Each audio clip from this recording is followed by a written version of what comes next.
Bello il leone, vero? 25 aprile, leone marciano, San Marco, il santo protettore di questa regione.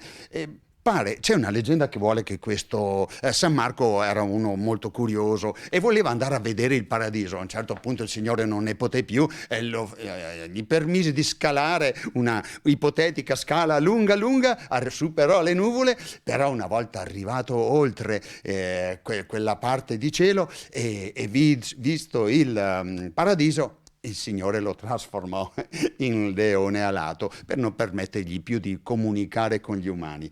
Ma adesso andiamo sul serio invece.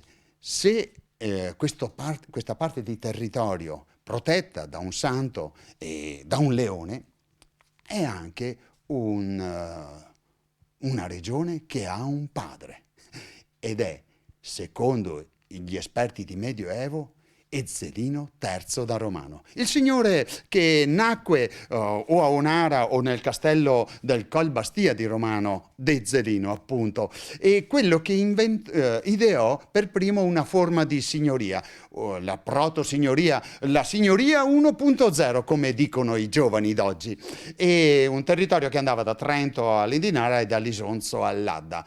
Lui che garantiva il viatico all'imperatore Federico II che doveva spostarsi dalla Puglia fino alla Germania. Il Brennero era il posto ideale e Ezzelino garantiva questo tratto di strada.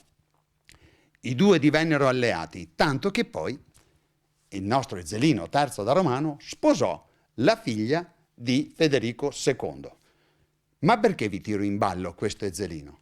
Perché Ezzelino nacque il 25 aprile 1194, giorno di San Marco. Pertanto, buona festa a tutti.